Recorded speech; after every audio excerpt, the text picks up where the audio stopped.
And what kind of player am I? Am I an offensive man or a defensive man? That's right, I'm neither. I play my opponent. If he likes to attack, I force him to defend himself. If he's a cautious man, I draw him into dangerous waters. See, you get so frustrated playing defensive positions, you make stupid moves you never make if you were thinking. When you come here, boy, check that shit at the door, I'm at the top of my game, cut the check. Somebody better king me, I'm the best. Let's play a game of checkers. Better yet, the game don't love nobody. Let's play chess. I keep forgetting when I'm in love anymore. I keep forgetting. All right, here we go. Episode 26 of the Blue Collar Intellectual Podcast. My guest today is the queen of the beat drop politic, host of Sonnie's Corner on SiriusXM Patriot, Sonnie Johnson. How you doing, Yo, babe, man? that was the freshest open. Yo, don't even with me. Don't play with me, okay? That was the freshest freaking open. And like to come in after that, know how much I love my Pap and my Remy. Yep. Hashtag Black Love. Oh, everything. Rock turned me on to Rhapsody. He turned me on to Rhapsody, and once I started, I was like, now at first I was like, man, I'm not sure, because I'm like, I can't say that like Meg Thee Stallion and Cardi B don't got rhymes, but I was like, they don't talk about anything of substance that I actually give two damns about. Like they make bedroom music. They make right now lights down low music. But Rhapsody, right now, I was like, you want to go and find the lyrics, you go to freestylers and you go to underground. And the good part about it is with the internet, the access to them is there. So you are able to actually go and find people that the progressive music industry would never allow to speak. You can actually go and find them, and you can find like the real lyricists, the real content creators, and people that actually care about their craft. Like the fact that you can go and watch Royce 5'9", not only freestyle, but also host a podcast. It's like the greatness of the internet cannot be defeated. So when they give us access to people like that, and we're able to see not just the intellect that they can put into their bars, but the intellect they have on subjects that concern all of us. I think that is such a huge part about how the culture is working to change itself. And it's very overlooked and not significant enough. I gotta completely agree, because like, I think Papoose is one of those underrated rappers. He was out for a while and then he disappeared because he was talking about stuff that people didn't like, or at least the people in power didn't like. But see, here's the jump, right? For hip hop, that's been it for hip hop forever, right? We can have this conversation, and this is a beautiful thing because it's a necessary conversation. So this is my jump with Pap, right? And I am a huge fan of Papoose. Alphabetical Slaughter, all of his off the cuffs. I can just give me a sign and watch me go. Law Library is my favorite. I absolutely love it, and the work he did on his mixtapes with K Slade. Come on, you know what I'm saying? And just the whole idea of hoodie season and what that means, the understanding of it. Understand, I am a huge Papoose fan, but in the content of his music, he's talking about problems that are in the Black community, but he's assigning blame to the wrong place. So when he talks about how they want to feminize the men and keep the men away from the women, who do you think is doing that? Like, you can't say that and then in the same phrase tell me that somehow supporting a Democrat is the right thing to do. Like, make up your damn mind. Understand where your complaints are coming from and attack the people that are actually putting your complaints into place. And you're gonna be able to go a lot further. But I also understand that the people that should be having that discussion with him, conservatives, Republicans, that should be having that conversation, they would never accept him. So that is where it is easy to take that misconception of who is pushing these problems that you think are so detrimental, as opposed to the people who refuse to talk to you, refuse to be in your presence. It becomes very easy to make the two things meld together and think that they're the same entity and the same force when they're not. Well, that goes, like, to be honest, the entire perception of hip hop, I mean, this doesn't, and I said it when I was talking to Jonesy and Rock, this goes all the way back to big band music. It goes back to blues and jazz and rock and roll and then disco. And before hip hop, we have always been the rebel underground. Always. We have always been the rebel underground. We have always rocked in. I'll say it like this: hip hop is counterculture. Hip hop is counterculture, and what sells records to majority of the country that isn't black, stuff that counterculture. I mean, when we talk about home values, we talk about the stuff that we actually live in our daily lives, the stuff we believe in. We talk about free market capitalism. That's not counterculture to a lot of these people because it's what their parents. That's our culture, yeah, and yeah. Just because you know you hit us with the drug laws and you tried to decimate us, you tried to destroy us, and we're finding our way back to that. And it's not because of Democrats, it's not because of Republicans, it's not because of progressives or conservatives. It's because of who we are. You know what I'm saying? Yep. So like the quicker that is understood, the faster we'll be able to move along in this process. Like, you didn't give us anything. You didn't teach us anything. You didn't pour into us in any way, shape, or form. We learned these lessons, like Jay would say, the hard knock life way. You know what I'm saying? Yep. And now we are applying those lessons that we learned the hard way, and we're actually finding success, and we're actually figuring out how to make this thing grow and leave a better legacy for our kids than the one that was left for us. So like they want to think that we need to be taught, or we need to just listen or submit to their intelligence, when the lack of their intelligence is what is stopping the conversation, because it makes us laugh at how little they know about us when they think that they know it all. Well, that's the problem, is the average person, I mean, not even just the average person, not even just the average white person, but the average person as a whole in this country has not learned black history. And what they do learn is a bastardized, I mean, let's be honest. It is.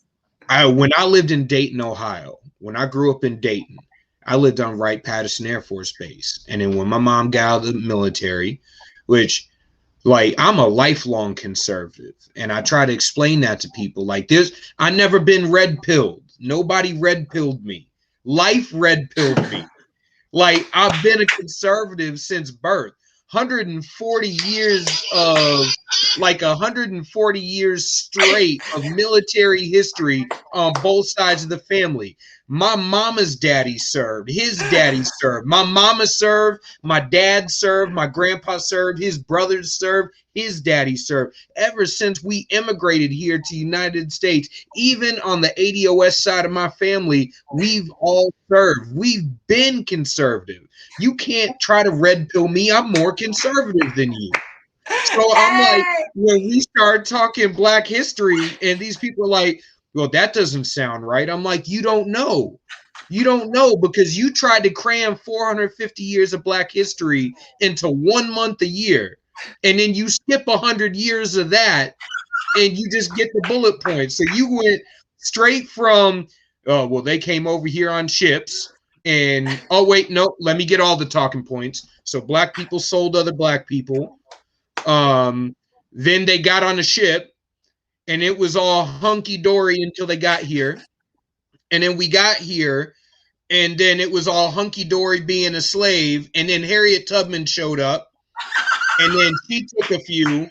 And then Abraham Lincoln showed up, and he was like, nah, bro, give me my brothers back.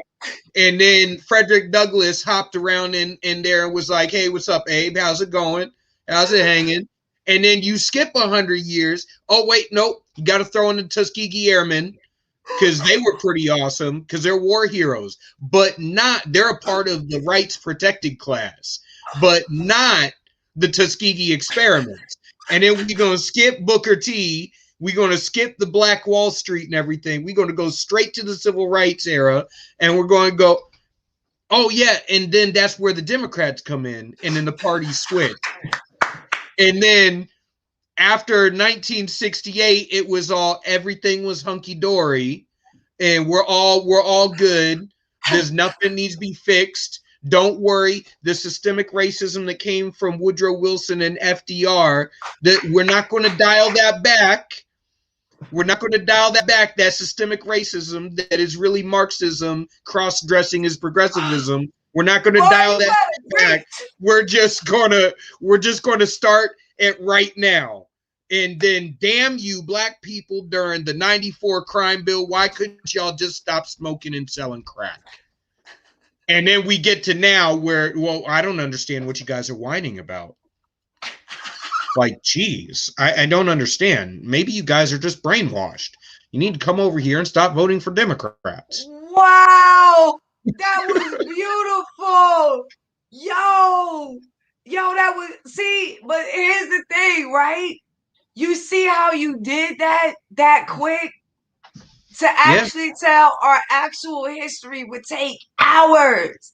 And that's why that version sells so much better, because it doesn't require anything. It doesn't require analysis. It doesn't require context. It doesn't require primary sources. It doesn't require anything that makes it an actual intellectual conversation. It requires none of that. Fanta said, I forgot Democrats invented the KKK. You're right. I did forget that. And MLK said not to see color. She filled in the blanks. I did miss a few. That was absolutely fabulous, right? So anybody watching this who thinks what he just did is a thorough replay of history, you are the damn problem. I need you to understand that. Like, other people might not tell you that because that's all they know, and they feel justified in just knowing that much, and they only have to know that much because you only know that much. And so if they know that much and you know that much, then y'all two are equal intellectually, but that doesn't make you smart. That doesn't mean that you are ahead of the game and you know what. No, it doesn't. It means that you have the intellectual equality of low-hanging fruit, of meme history, of what is wet reactions to political stereotypes and talking points. Like, you are nothing special. You are a dime a dozen. You are repetitive. And that is the reason that you lose consistently. And that needs to be said so you understand it. And if it hurts, the solution is not to get mad at me for saying it. It is to change your limited knowledge of what you think you know about Black people. So last week I had on Eric Rittmeyer, who is a mental toughness coach. And we talked about the lack of mental toughness, not just in the conservative movement, but overall in society. And I think that right now, Fantana is she's clowning again. Yeah, look at this. Charlie Kirk saw me. Oh my Lord! All right, I can't even. When Candace said that, I damn near died. I damn near rolled over, and I almost had a heart attack. This sunny time with her fried. We're gonna talk about Black people that actually like Black people. That's what we're gonna do with sunny time. So with that mental toughness, we were talking about what the conservative movement is lacking, and we're like, you know what, we're lacking mental toughness. people divorcing, like Coach Felicia says, people divorcing their wives over this, over Trump losing, over politics. Like, Nah, if my they marriage is had in problems before jeopardy, politics. They have yeah, problems before politics. Yeah. it just got exacerbated by something like this. And I'm sitting here going, What one of the conservative principles is taking care of your family first. first and foremost before anything else, and nothing should be Yep. able to come in between that, because you are supposed to be the bulwark, the voice, the Yep. conscience for your family. And I'm not talking about male or female roles or any of that. I'm just talking about us individually being access points of healing and of reflection. Like I'll tell you a personal story about why I mean this. I found out I was pregnant with my daughter the same day my mom died of a brain aneurysm, and it was very, very, it was hard for me, but I was focused because I was like, I'm going to bring this baby in this world. So I'm not going to grieve like I would grieve. I'm not going to do that kind of, what normally happens after your mother passes. I'm not going to do that because I have to make sure that I am good to make sure I bring this this child into the world. But after I brought my daughter into the world, I had to grieve. Like I brought my kid in and my mom isn't here. Like I'll never see her again. And it hit me in a devastating way because, okay, now I have to figure out how to be a mom, like without my mom. And that to me was one of the biggest challenges because I'm like, I'm crying every day because she'll never see her, she'll never know her, and kind of that aspect and that spin. So what it does to people personally, Yeah, in these things. And when I started in politics, I was going through that kind of depression phase. You know what I'm saying? Where I was like, what will my mom think when I see her again? It was, I couldn't get past the grieving part of all of it.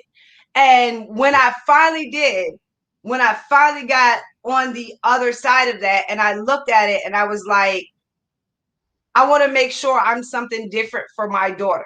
I'm going to make sure I give her everything that my mom gave me, but not this guilt, not this grieving, not this fear that I lost something, but a sense of fearlessness that makes it whatever it is that I want, I'm going to go out and I'm going to get.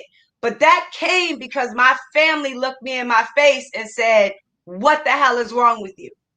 That came when my family spotted that something was wrong and was like, no, let me call you out on this. Let me make you be reflective. Let me make you see yourself. And I went and I asked my cousin said, what do you want to do? And I was like, if I could do anything, I would write because I really love to write. And she was like, you need to do something where you can actually make money in. And I was like, wait a minute, I'm a damn good writer. What do you mean? You know what I'm saying? But that conversation started with her asking me or saying to me, you look like death. Is it suicide or homicide? You know what I'm saying? And I'm not thinking about what I'm presenting to the world because I'm stuck in myself. I'm depressed in myself. Government is never going to change that. Government is never going to see that in you and be like, yo, that's the part you need to fix. Government is never going to be like, okay, let's go change up your hair. Let's get your outfit done. Let's go change this whole damn spirit. Government is never going to do that. That is always going to be a function of family. So when you're going through big shit, when you got big things happening in your life and they're stressful, that is what your family is for. And it's not to coddle you. Sometimes it's to look you in your face and say, you made this mistake. You did this wrong. or something is extremely wrong with you and you need to fix it. That is always going to come from those people that are closest and most connected to you. So you do not give that up. You do not sacrifice that, especially for over politics and people that would not give a damn about you if something actually hit the fan and actual self-preservation was on the line. The people that are going to be there for you and that are going to take care of you and tell you the truth about yourself, that is your family. So you don't sacrifice that. You don't give that up, because that's the reason half of y'all running around looking crazy, because people was trying to talk to y'all out of love and respect, and you talk to them out of politics. So go and fix that shit. Go and heal it. Go and apologize and bring your family back together and actually represent the conservatism you say you represent. Because if you do not want government as a presence, family has to be that presence. Because if it's not, the shit is going to break apart, and then individually they'll end up in the hands of government. So we got to keep our families close. We got to keep our families strong and realize that that is the secondary block after you take care and make sure your individual self is knowledgeable and centered and prayed up. You know, after you do that, the second step is making sure your family follows. So don't sacrifice that and trying to get to the third and fourth step of politics. Make sure your first step, yourself, and your second step, your family, are locked down before you do anything above. Hey, I can't argue with that. Honestly, I think we get caught up in this trying to make our political points before we actually start to listen to the people that we're trying to reach. And I think we're here right now because of conservative apathy. So 100 years ago, it was the Lily White Republican movement. And then after that was over, because it didn't last as long as it would seem. But then that remnants, it didn't go anywhere. It didn't go anywhere. It succeeded. The movement died, but the sentiment stayed. No, the movement succeeded. Once you succeed in what you're trying to do, then you can switch entity.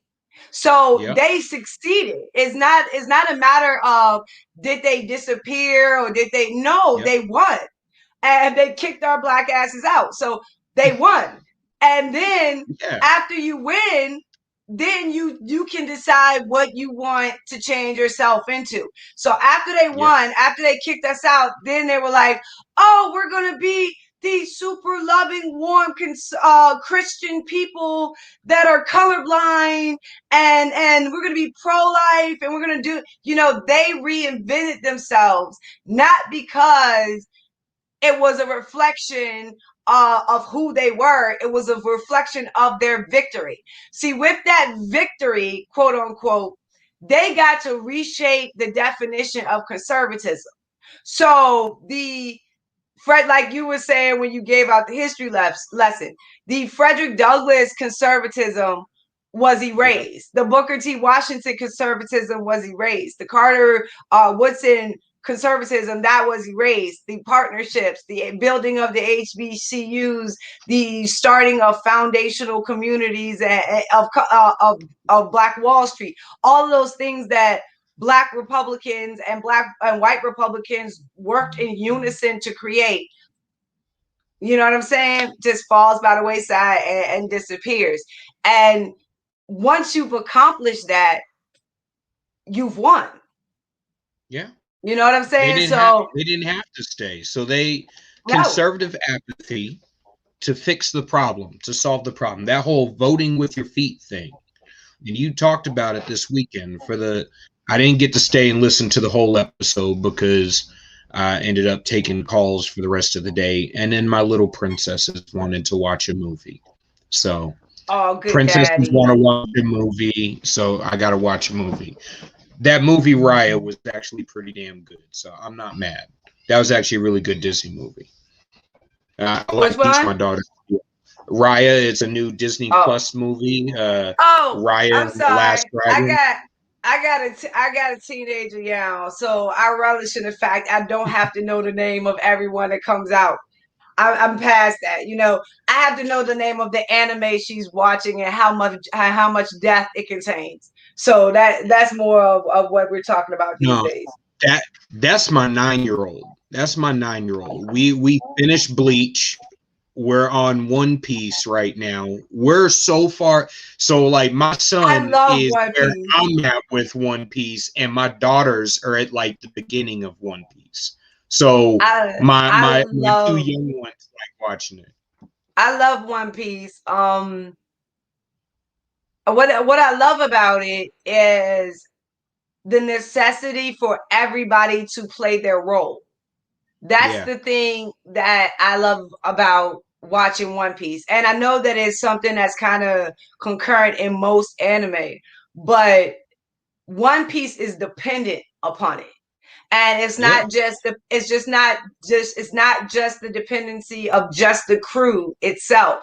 It's also the dependency of the relationship that the crew makes. So when they first get there, they interact with someone in a way that nobody else would. That yeah, makes that person an ally. So that person becomes just as integral in the story as the main characters themselves. And I think that speaks a lot about how we're looking at society today. And we're thinking about it like when you get in and you meeting people, if you meet the right person, and you have the right spirit about you and you make the right impact on that person, when it comes time for you to go to war, that person usually will show up for you. And I yeah. think that that's just as real and true in life as it plays itself out in One Piece. So to me, that's always the strand that I look for through each arc is how's the relationship made, how is the relationship sustained, how it benefits in the end, and how each person was integral into making it happen. And I kind of make sure that formula works in real life as well. So I don't like to surround myself with people that sound like me or people that have the same just that are sheeps or copies. I don't want that. I need Everyone's got to have their own lane. everybody has to have their own lane. And this is like one of the things because with conservatism, that is why it's so hard to form a strong Black conservative group because all of us are very individualistic, right? Yeah, But the normal pathway is for that to create competition. yep, And I don't like that's not what I'm about. I'm like, if you get the cream of the crop, you don't create competition. You create yep, choice. You create choice and diversity. Like if you get ankle biters, you get the competition. But if you yep, get people of an equal stature, then what you get is choice. You get a variety of conversation, a diversity of thought, and you get choice. So I'm more about finding the cream of the crop and helping that rise to the top. And then I know that I'm confident enough that I'll sit amongst the people at the top. So I don't fear building that up. And I think that just that little tweak in understanding with conservatism, and I know people are saying, well, that doesn't explain like what y'all are doing with them other ones that shall not be named. No, I'm questioning their intellect. I'm yeah. questioning their ideas or their lack of ideas. I'm questioning their messaging. I am questioning their stereotypes. I'm questioning their talking points. I'm questioning their historical context. I'm questioning their relationship with the Black community. I'm questioning their relationship with our culture. I'm questioning if they really have our best interest in heart because nothing out of their mouth seems to show any love for us. That is what No, I'm questioning. So don't get it yep, twisted and try to mix the two things up because we are not the same. I am very clear as to why there needs to be a defining line, and that's period. But if you have the Black community as a part of your heart, and you understand the history, and you can look at our culture and you can find the conservatism in it, you can like do those things, then I'm going to make sure I shine the light on you and rise you up as best I possibly can, because I want more voices. I want to elevate you so that we can drown out the rest. I don't want to cancel them or shut them up, but I damn sure want to drown them out. So that's my mission, and that's what I choose to do. Honestly, so when I saw you at CPAC, like I was telling you then, the most successful, like I said, I got Militant Black on the first night, and it was some damn Q conspiracy shit, damn near ruined. So I had a nice, expensive. I'm at CPAC. I'm wearing a 3-piece suit. I'm trying to be all nice and professional, and I'm drinking a very expensive glass of bourbon. And this, as I'm talking to somebody from Epic Times and somebody from Right Side Broadcasting and a couple other media people and activists, we're sitting there chatting it up, and I'm like, we have a chance that we can actually change things. And then this conspiracy goes, well, I just came here to see if Trump was going to be in office in 6 months and if there is really going to be a military coup. And I was like, if somebody commits a military coup on U.S. soil, I don't care what side it is, I'll shoot you in the face. Like it's not an option. I'm a military man. I'm a friggin' staunch conservative. I actually believe in a republic. You try to take over the government, we're gonna have a problem. A big problem. I'm like, yeah. So I'm sitting here, and then he goes, well, I think we need a third party. And my immediate response, like I told you, was F that shit. Screw that. No, it's not their party. It's my party. My family built this shit. Your family built this shit. I'm like, our families built this lineage. My heritage is in there. My blood and sweat and tears is in there. You can't take it. You can't stay rent free. You can't borrow it. You can't be there at the top of the pyramid. No. I'm going to tear your game down. This is what I like ask white Republicans and white conservatives that really like talk about a third party, and then will come to me being like, you should be on board with this. Like, you would rather throw away the history that we have together. Yeah. You would rather throw that away, ignore it, completely let it get wasted, instead of actually learning it. Like, this tells you, so as a Black woman, and this is what you're telling me with a straight face, how can I look at you and think that you have anything other than disdain for Black history, when it is so serious to you that rather than acknowledging it and learning it, you would rather just throw away the entire entity altogether? How am I supposed to look at that? How going forward am I supposed to trust anything that I built with you? Because I know it's not built on something foundational. You threw that away. I know it's not built on historical context. You threw that away. I know it's not, you know what I'm saying? What the hell are you building this on? And that becomes a serious problem. But I would also say that that's a problem for people on the left, especially Black people who believe in the revolution. Like, if you haven't been told the plan for how shit works after the revolution, it's probably because your ass isn't meant to make it after the revolution.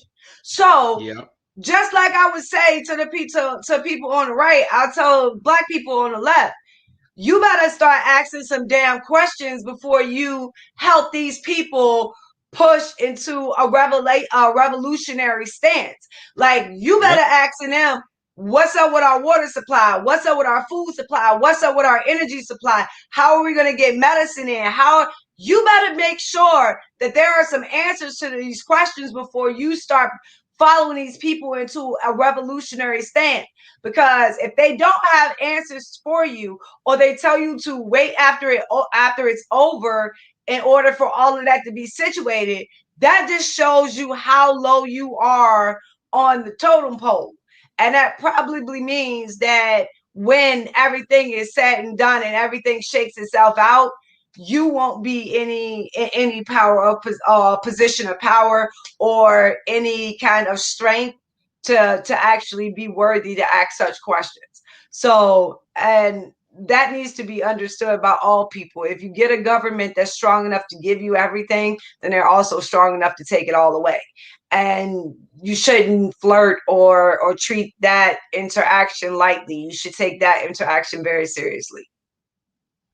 So that brings me to solutions over politics, because what you just described is somebody trying to sell you politics rather than trying to sell you a solution. Because if they sold you a solution, all solutions have to fit within the natural order of how human beings interact with each other, or human nature. And if it doesn't, it's not a solution. You're trying to sell me a bad bag of tricks, and I'm not falling for it.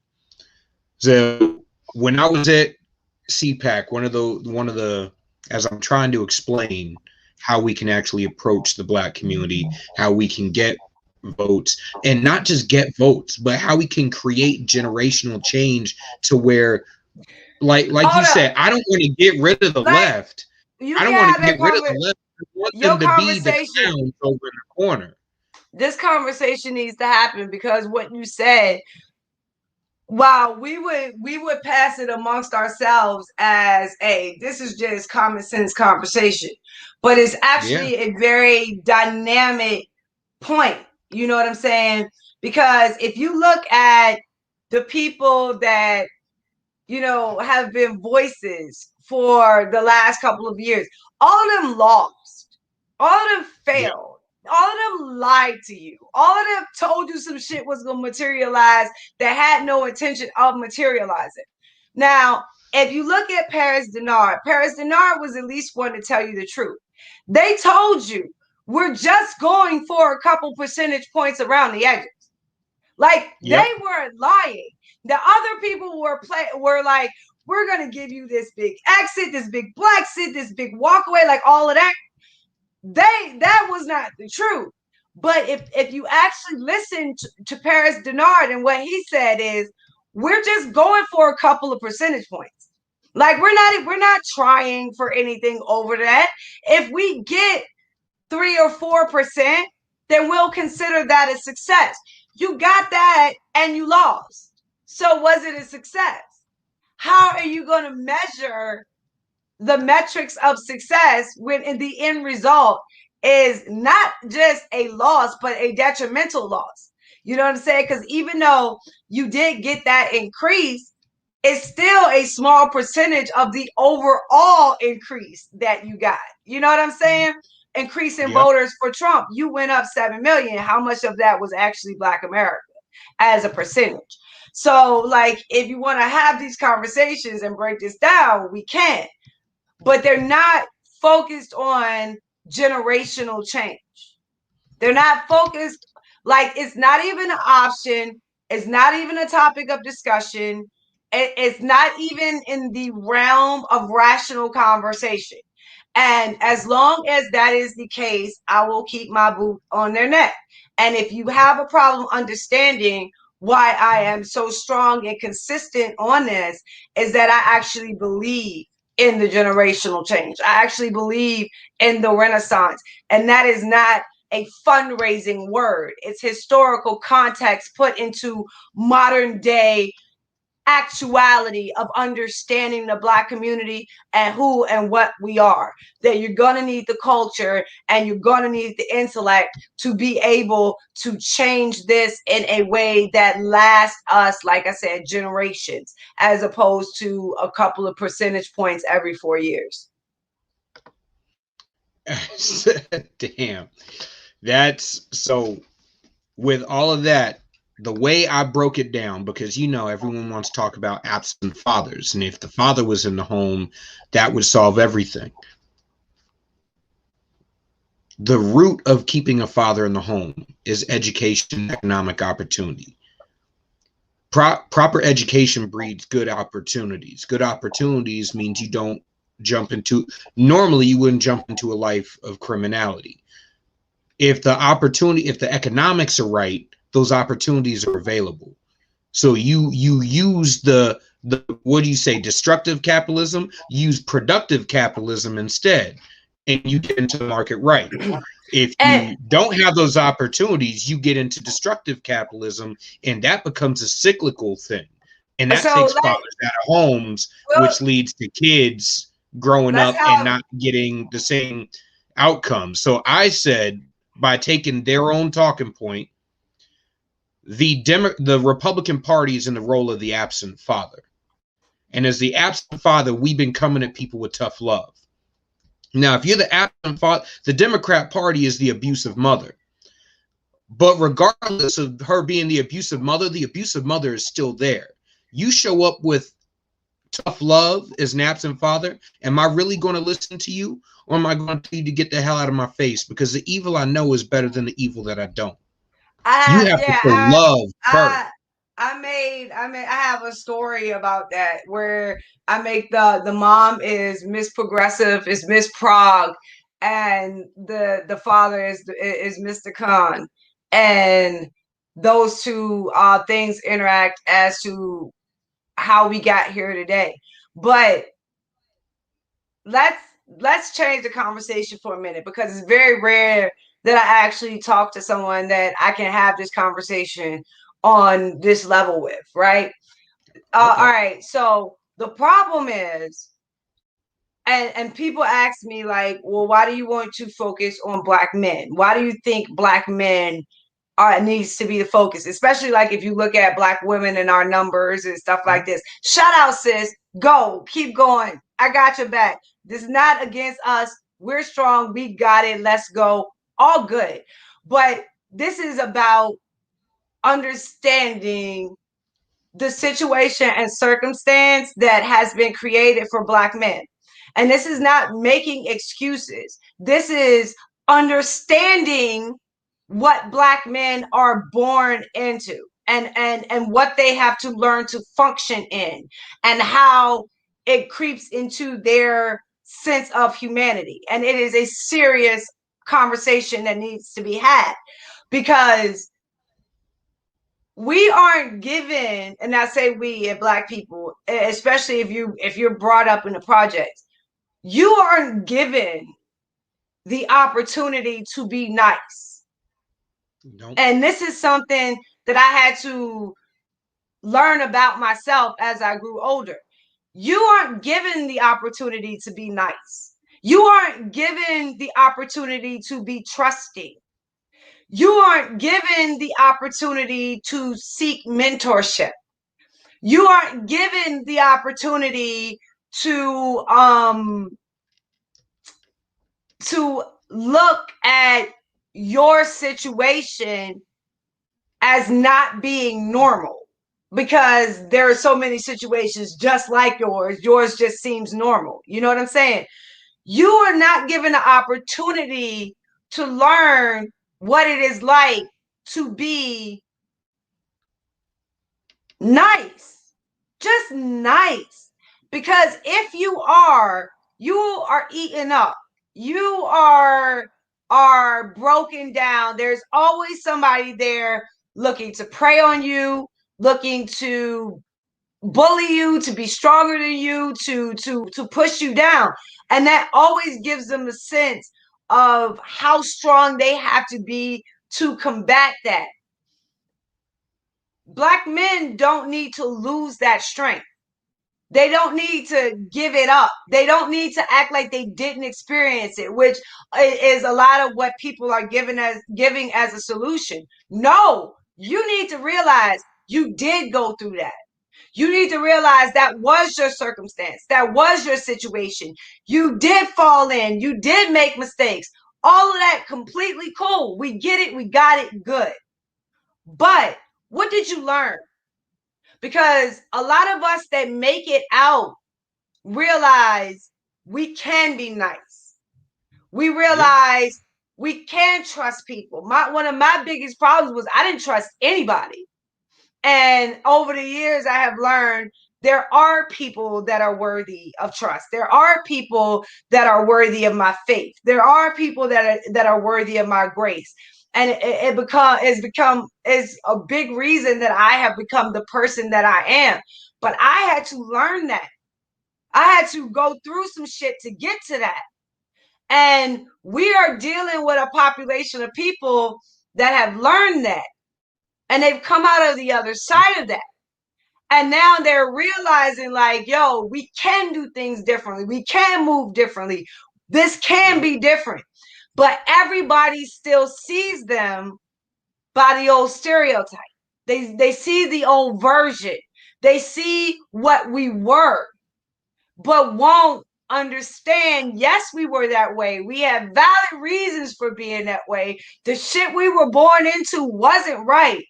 But by our own actions, our own faults, picking ourselves up, learning lessons the hard way, we have grown out of that into new people. And with that growth, we want ownership. We want entrepreneurship. We want equity. We want to start dominating in our communities again. Not over anything having to do with white people, but over us understanding what raised us and making sure it doesn't continue to raise generations after us. And I think that is the main reason I look at things the way that I do, and I make sure I define my messaging the way that I do, is that I understand. We're not all saints, we all are sinners. But when you put your good foot down, you make yourself a winner. Go ahead with my Jill Scott, but that's what it is. It doesn't matter what you did. If you've decided to do something different, how can I rock with you? How can I give love to you? How can I pour into you so that if you haven't learned that you can trust people, let me show you you can trust me. If you haven't learned that you can have faith in people, let me show you I'll be faithful to my word. If you haven't got to that point, you haven't seen that lesson yet, let me introduce you to a group of people that will show you that lesson and make you understand that you are welcome. We do see you and we want to see you shine. And I think that just that space alone does so much for Black men. Realizing their dominance is not a sin, realizing their hunger is not wrong, realizing their will and want to do something different than what was handed to them is something that they're willing to fight and die for. We don't want them to lose any of that. But what we do want to build in them is that there are people you can trust. There are people that you can have faith in. There are people that have your back, that see you clearly, that understand what you've been through, but also understand what you have become. And we choose to see you as what you are now and praise you for what you are now and pour into you for what you are now, while completely understanding every lesson that you went through to get you here, because overlooking that doesn't do them any favors, and it doesn't do us any favors when we have to face the next group of people that come in that have that exact same experience. We need those people to be like, I've been there, I've done that. So after we pour into them, then they go and pour into somebody else. And we create this effect of family that actually creates the generational change that we want. And I think that that is a more authentic and organic grassroots way to build Black conservatism than any of this other nonsense you're saying. I completely agree. That's like a mic drop moment. But I'm gonna pick the mic up for a moment. So the way I see it, that you got now, I want to shatter another talking point. The way the media describes Black men, if you look at who has created that entire persona around Black men, it's the same media that created the persona around white men. It's the same media that created the persona around Hispanics, around Muslims, around Asians, around Native Americans, around conservatives, around liberals. And they don't ditch their talking point. Their wokeism is very much embedded in the exact same ideology that they created, we're still having the discussion based on their terms. We're still discussing the problem based on their terms. They've moved to another angle of accomplishing the exact same goal. We're still playing 20 years behind on the talking points they were using in the 80s, which is why we're still using the same old 75% of fathers not in homes, not wanting to take care of our babies' mamas, friggin' women with 5 different babies by 6 different daddies. I don't know how that math works. Everybody's living in the projects. Apparently, there's never been a successful black man that hasn't played sports. So I'm sitting here a microphone. Yeah. So I'm sitting here going, wait a minute. You view the entirety of the black community by the 2%. The 1% that are committing all the crime, and the 1% that either picked up a mic or picked up a mic or acting in a movie or playing some sort of sport. And here's the rub. No, but here's the rub on that. Because this is why that thinking is so disrespectful. And I don't care whether it comes from right or the left. That thinking is so disrespectful. So we have a lot of black judges and lawyers, and you know what I'm saying? Like, we have a lot of them. You know what they never decided to do? Get together and buy back the block. That's what they never decided to do. That was the messaging they never decided to gather. Their messaging was always, well, we're gonna vote for you to get more food stamps. We're gonna vote for you to get health care. Not we're gonna come back and buy the community back and start the equity flowing, getting this dollar rotating in this community, so we're pulling you out of generational poverty. That's not what they did. They turned over that responsibility to government, thinking that somehow government was going to be the salvation of our communities. Now you have the people who actually did WEB and not enough for Booker T. And then now you have the people that did pick up a basketball or a football, that did pick up a microphone, that are acting. They're like, yo, we're getting ready to buy back the block. We're getting ready to start investment incubators. We're getting ready to do this cryptocurrency thing. We're getting ready to start this weed company. We're getting ready to, you see them diversifying all over the place into everything.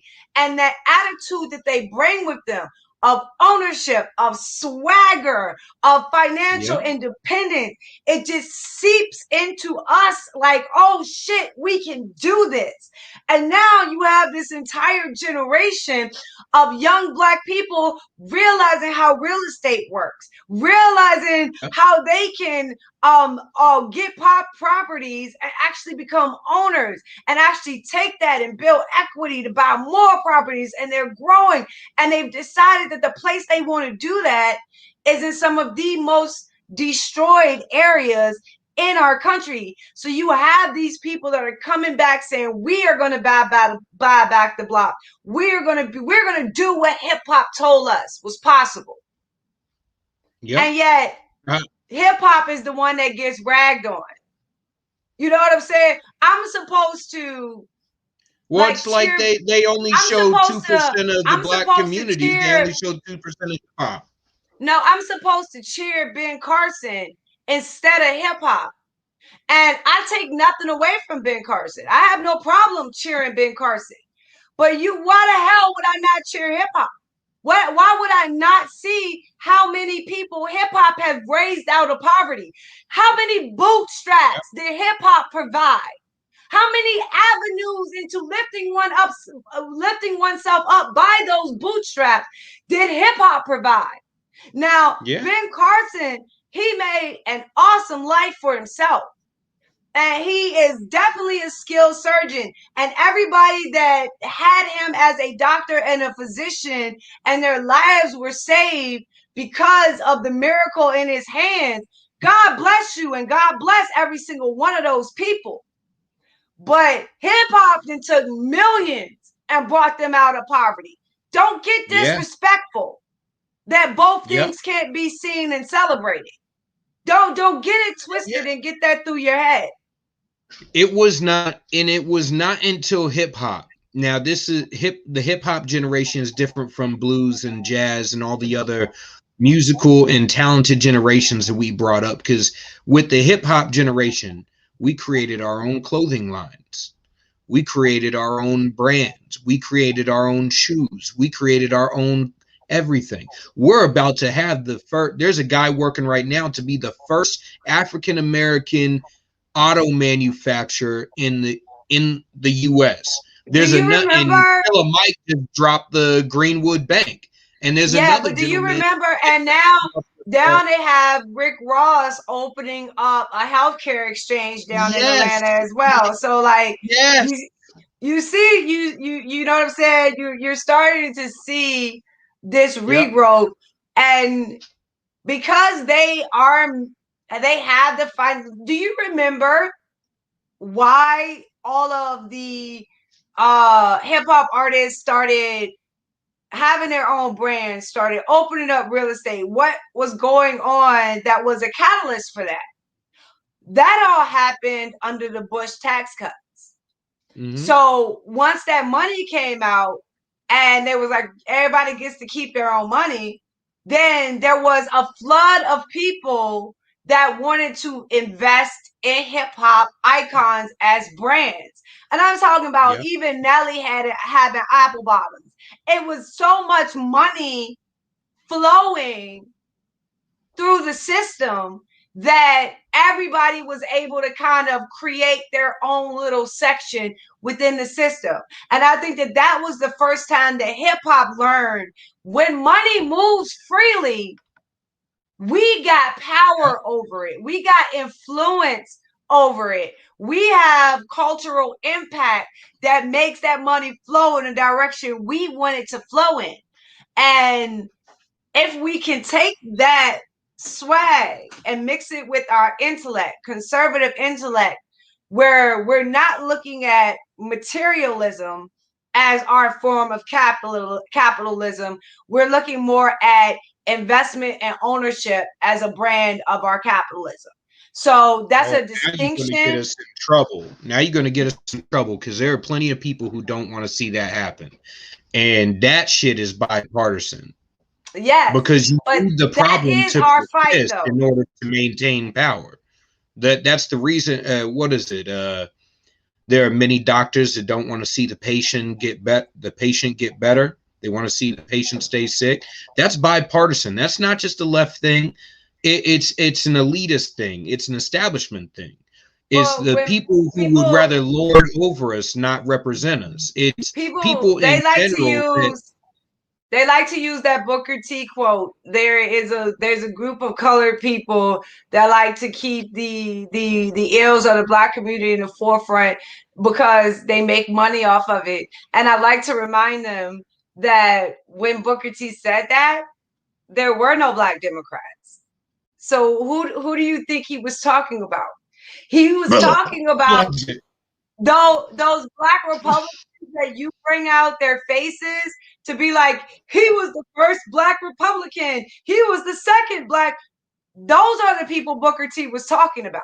I mean, you know what I'm saying? So you might want to actually learn history and its context before you go and spit platitudes, because you're trying to take that and put it in the context of today.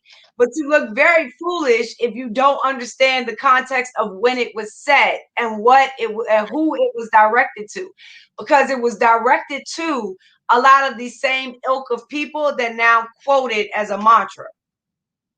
Oh, you should seen the look on people's faces at CPAC when they're like, well, what about the whole Black National Anthem thing? I'm like, why would you want to give up our Republican history?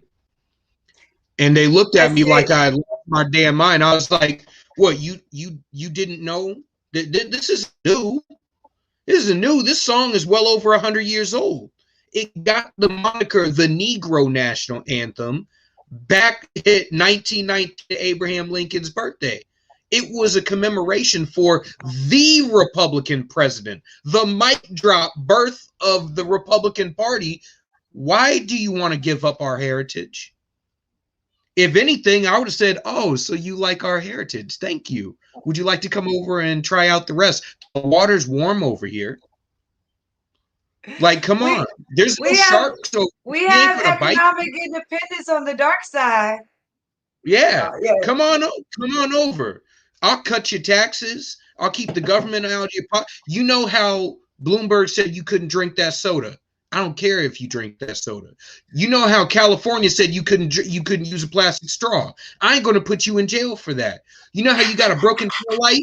You don't deserve a $1,500 ticket for a broken tail light, and you sure as hell don't deserve to have your car searched, pulled out of your car, and get thrown on the top of your car. And by the way, I'm a fucking hardcore conservative, and it happened to me in Beverly Hills.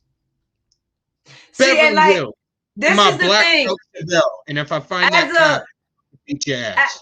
as a black woman, I have never had a negative experience with the police officer while I was by myself. Now, I've had multiple negative encounters with police officers, always when I'm with black men. You know what I'm saying? So when I'm by myself and I'm not looked at, I guess, like as a threat, I have never had a problem with a police officer, ever. Yep. Multiple times in my life, be it in the presence of black men, not doing anything, like, and I'll be honest about it. I did my dirt, but these situations that I'm talking about are clean situations.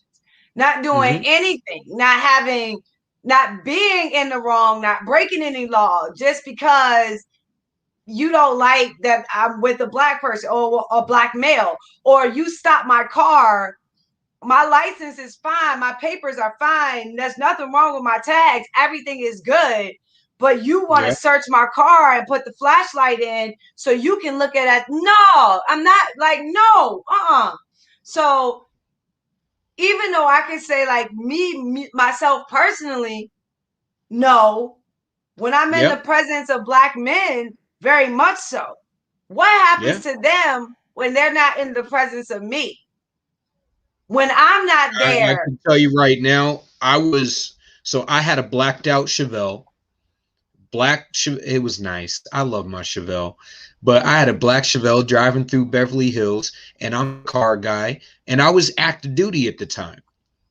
Now, it was not a problem, and my taillight was not broken. Before we take a weekend off, our cars get inspected by our unit to make sure that we have a spare tire, that we have a jack, that all our lights work, our directionals work, all of it.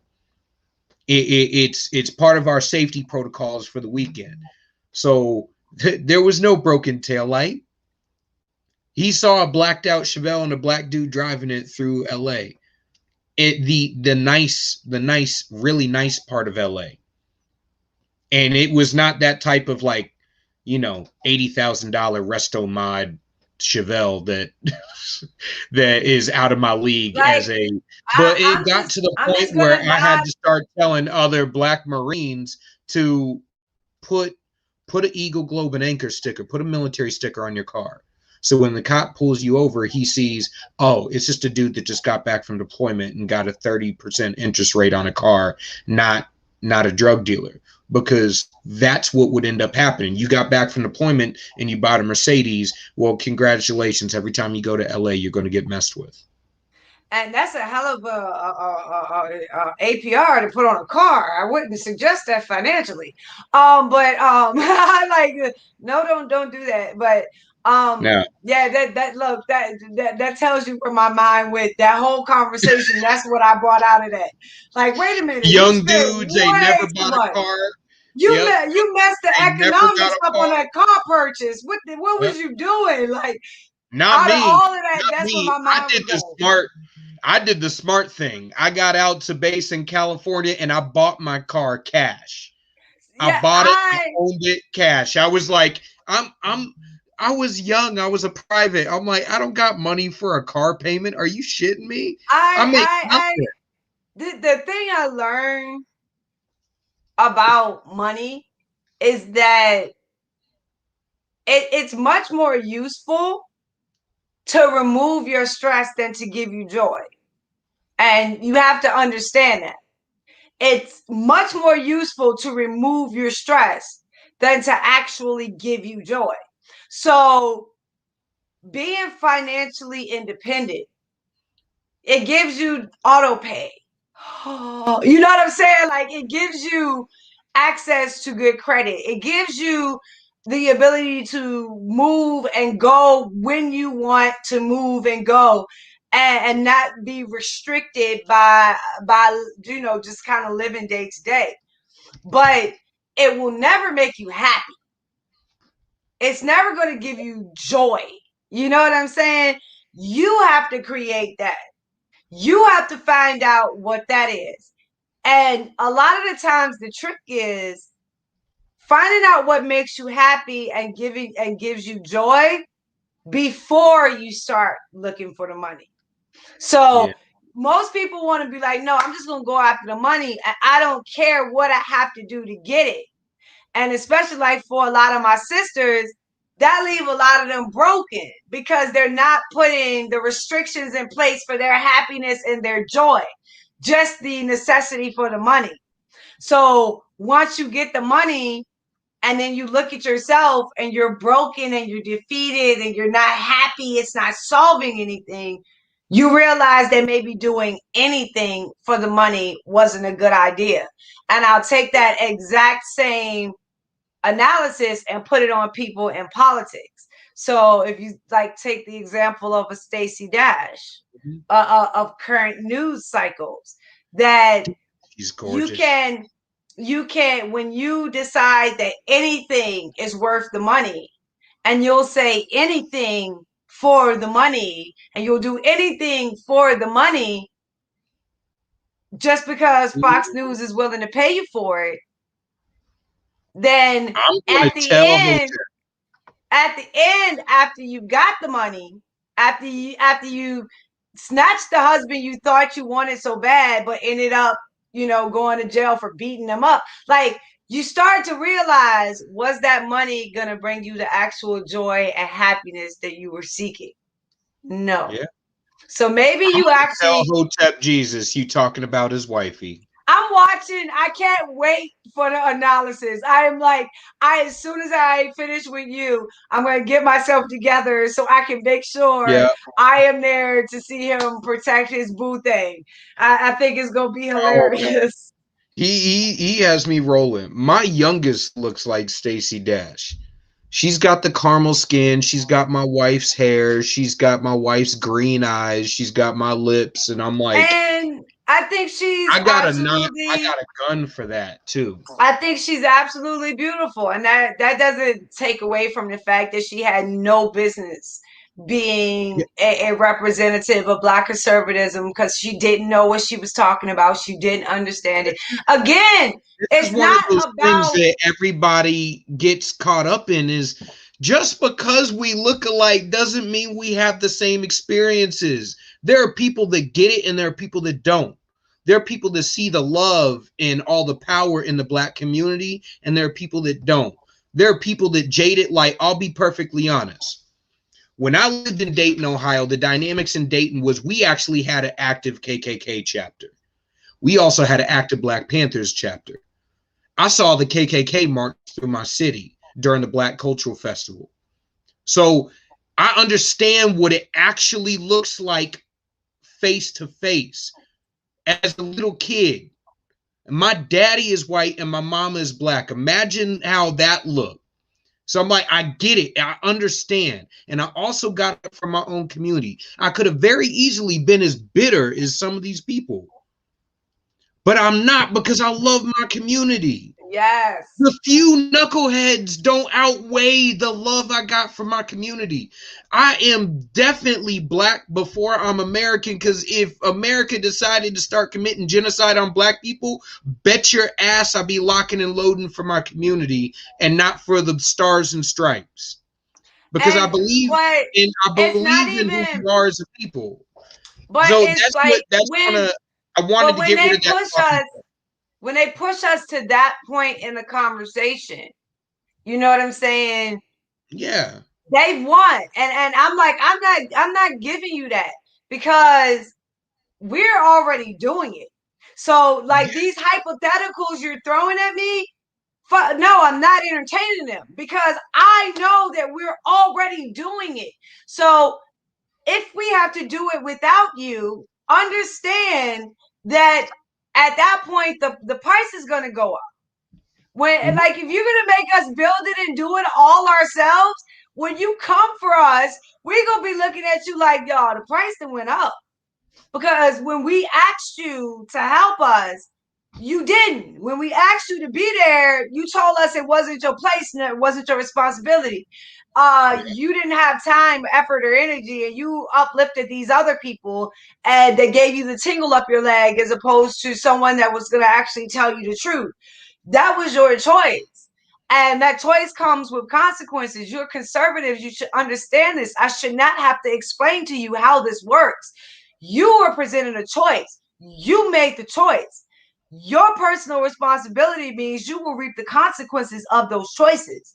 So it is not a matter to me now to give you some hypothetical thought process in your head. As Black businesses were devastated by these COVID shutdowns, as Black businesses were, and Black unemployment is being sent higher, don't think that Black people are going to give you some kind of kudos or credit because what Democrats have done. No, it's going to be looked at as just another time America screwed Black America. And the good part is that we have enough people now that are saying, okay, let's make sure they never do this shit again. If we own it, if we operate it, if we have equity in it, then we control it and they can't do this to us again. And I think that having that as a dominating message that is resonating through Black America to compete with the Marxist message that is also resonating throughout Black America, I'll take that fight. I'll take that fight that we're going to have more Black people like, yeah, let's get this, let's own this, let's take it over, as opposed to thinking that somehow the government is responsible for the white supremacy and systemic racism you currently see is somehow going to change its favor towards you. I don't think that you're going to be able to sell that. Yeah, I'm like, my focus is not to get Black voters to save the Republican Party. My focus is to get Black voters to solve the problems in the Black community and to take my damn party back. Like I said, it's not theirs. It's not theirs. It's mine, and I want it back. I want to see principled representation in Congress. And I don't like the games that I see being played because it literally is, oh, well, like, we just spent 4 years racking up the debt. Now we care about the debt again. Like, oh my God, like, a $1.9 trillion spending bill. What about that $1.9 trillion tax cut that was riddled with the same amount of bullshit? And on top of that, because you're conservative and you got an R in front of your name, I don't see your bullshit. That I don't see you tap dancing as you come along. I see you clearly with your clown nose and your orange hair and the makeup on your face. What they're about to do next, they could have never done without Republicans. What Democrats are about to do next, they could have never done without Republicans. Once Republicans voted with them to suspend the debt ceiling so that there does not have to be a fight over raising the debt ceiling, it is now limitless what they can spend. And that's why you're seeing the current level of spending that we have now. It did not happen under Democratic control. It happened under Republican control. And people need to know that. Like, Obama, even though you might not have liked it, with sequestration, he began to actually cut. So you can say, well, those cuts were detrimental to the military. It doesn't matter. They were cutting. They had realized that, okay, we cannot spend like we have lost our damn minds. And at least with that as a starting metric, you would have think Republicans would have carried it, and they didn't. Yep. So we are now looking at, Obama's administration as being more fiscally conservative than Trump's administration. Like they spent less and added less to the deficit over year purposes than the Trump. So we are now looking at Obama's administration as the blueprint of economic sanity. Like, are you fucking kidding me? And your Republicans brought you to this? And you want me to talk to black people on behalf of you when you're letting your Republicans treat you like this? Like, come on now. Come on now. Exactly. I'll be honest and we say voted there for are way things, too long for anybody with more in front of their there name. are things in the black community that we have to address. I am very upfront about that. But you white conservatives and Republicans, y'all better stop acting like y'all are not in an abusive relationship with a party that does not give two shits about you either. So while you're looking at us to solve our issues, I think that you might need to solve yours, because if you look at the fastest growing group of Marxists in this country, it is not Black America. It is your young white youth. So you might want to figure out where you're going wrong with them and focus on that. And maybe it has to do with the abusive relationship you're in with your political party, why your kids won't stand with you politically. Just a thought.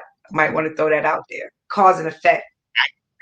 I cannot ignore any of that, because it is on point. An abusive relationship. How the hell do we keep electing people to go to office? Now, this is the fault. This is that apathy, that conservative apathy.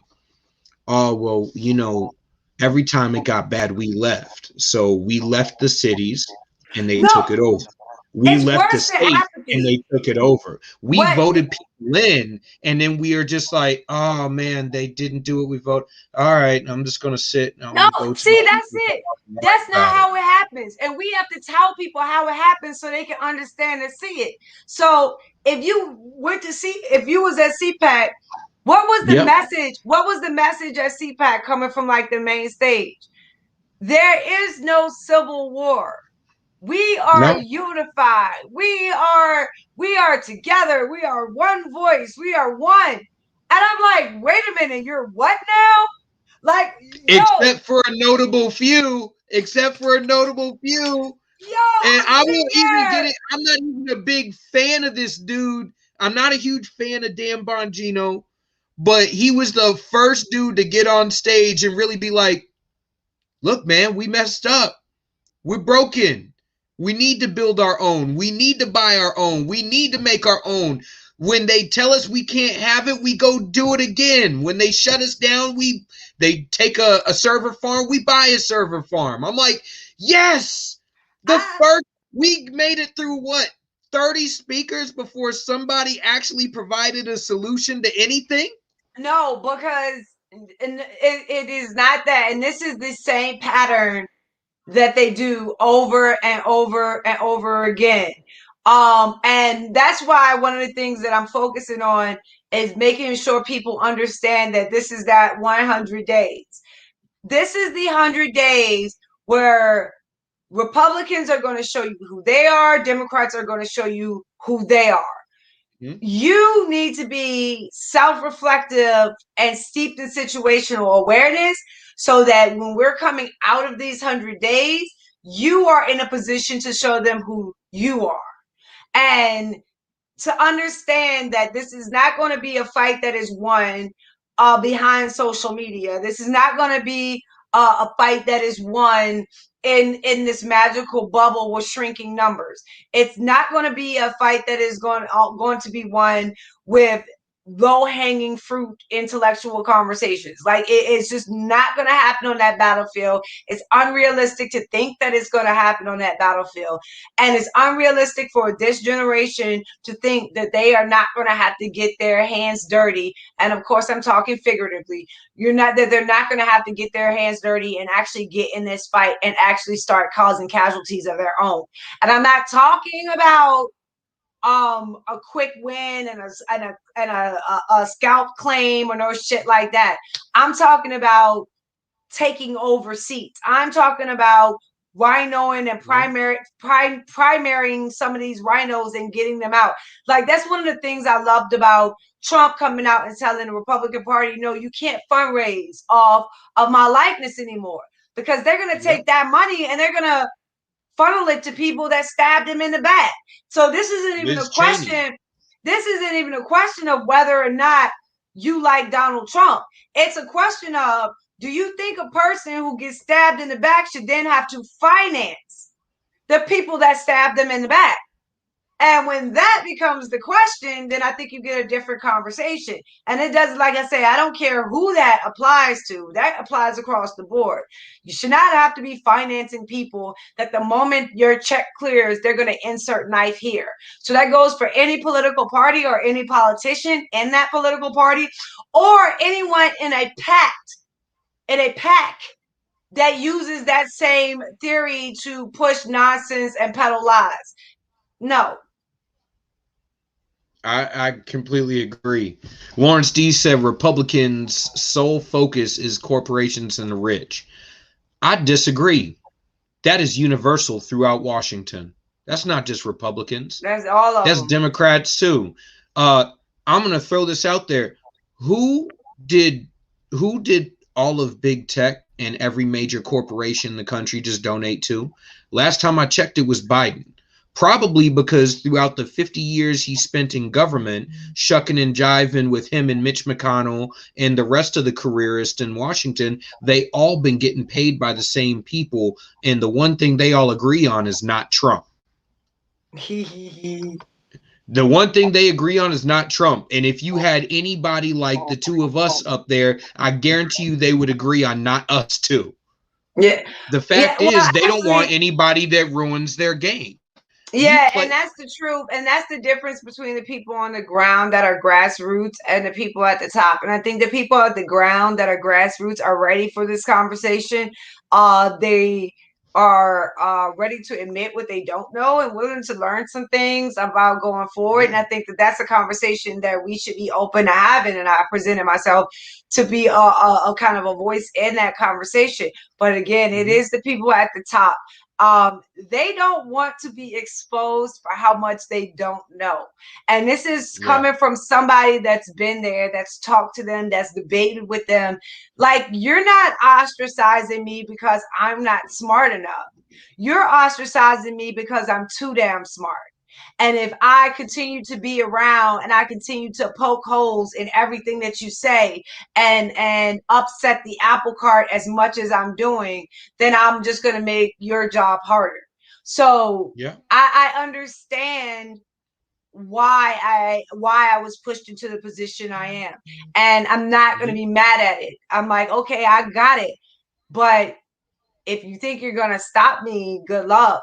And like, to have everything circle back around now to where I'm able to do this as myself with my own voice, unapologetic as hell.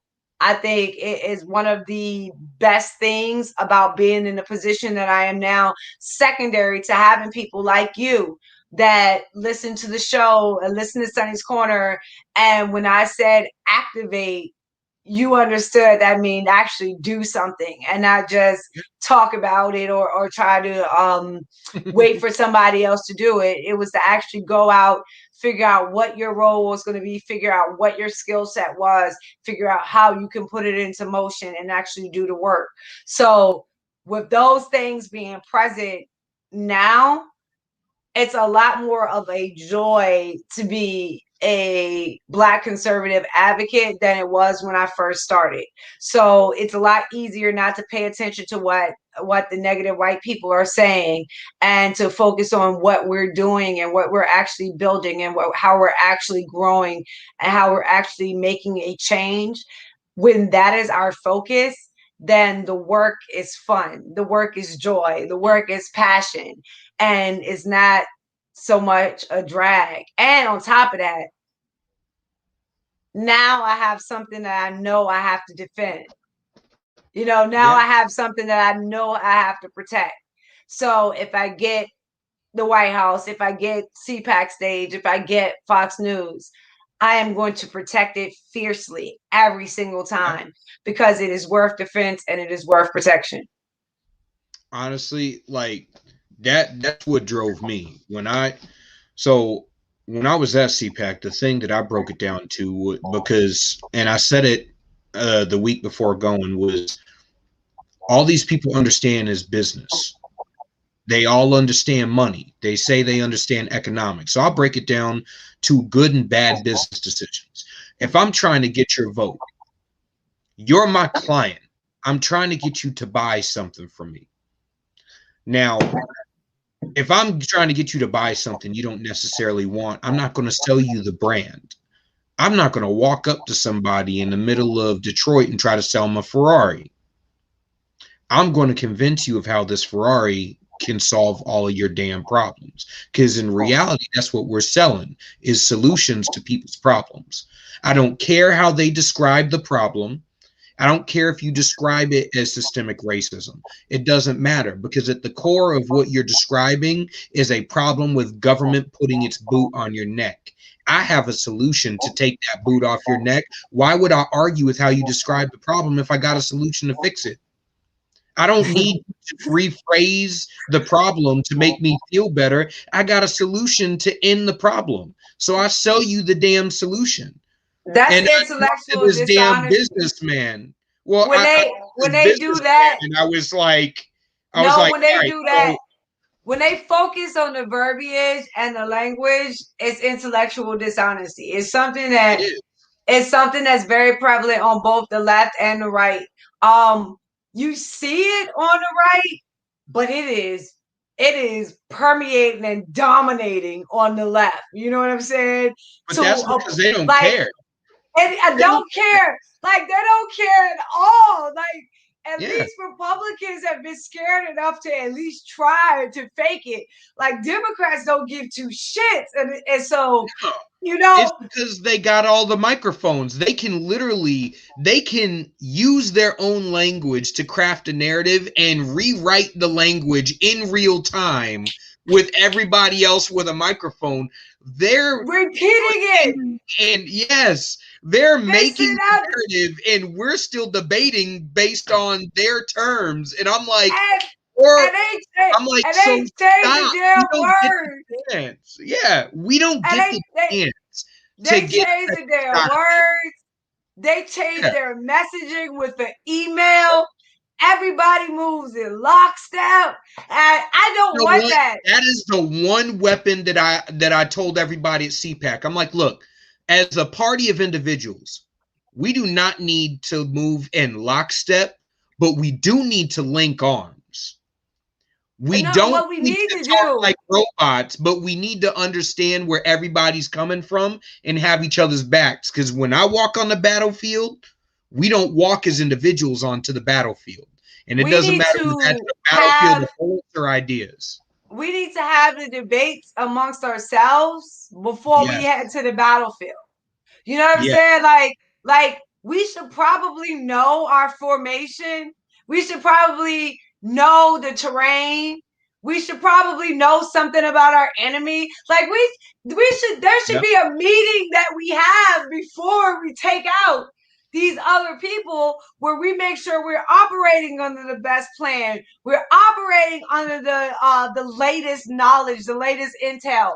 We're like, we should be in that position. And like, that is an afterthought. And that's why you have no attack. You only have defense. And you have this very, very, like you played at the beginning, like I said, your opening was fabulous, is that you get pushed into defense mode and you start making stupid mistakes that you wouldn't make if you were actually paying fucking attention.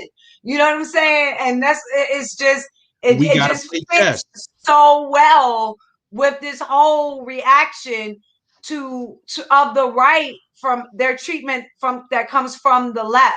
You know what I'm saying? And I used to think that it was like maybe like the left has abused you so bad that this is why you act like this. And I'm realizing, no, the right has abused you so bad that's why you act like this. You're not in a messed up relationship with Democrats. You're in an abusive relationship with Republicans. And instead of looking at that relationship and solving that relationship, you want to look at the Democrats and talk about them. Then that doesn't mean that they're perfect or that they're the good mate or they're the all. No, but it does mean that this shit you dealing with on the other side ain't palatable either. So I had a guy say on Twitter the other day, as she represents a kind of black right-wing conservatism that at the moment doesn't have a political party. And I was like, ouch. Black right-wing conservatism that doesn't have a because political party. the argument is that there is left-wing black conservatism. And I'm like, your shit ate up so bad. Like, I get what they're saying because basically what it is conservatism that sees race, and they think that is left wing. But you only think that that's left wing because right wings are assholes. You know what I'm saying? Like, it's not because you actually have a spot of representation within a Democratic Party. And I'm not saying that in a way for black Democrats to get all hiffy piffy. Like, this is in the overall Democratic Party. It's not just for black people. They used to have a whole section called Blue Dog Democrats. That was all your left wing conservatives were in the Blue Dog Democrats. That shit's been all wiped out. If it's one, and all that was old school conservatism, social liberalism, conservative governance. That is actually how we were founded. That shit is destroyed. The foundation of the country. Yeah. The point is, this shit don't exist anymore. Now it's the center and the left.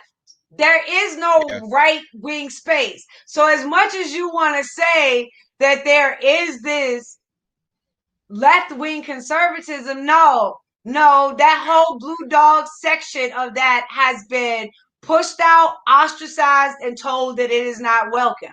So you can keep believing that there is a space for you there if you want to. But I would say that a lot of that shit you say to me about the Republican Party, you might want to look at on yourself when it comes to Democrats if you actually think there is some kind of section for left-wing conservatism.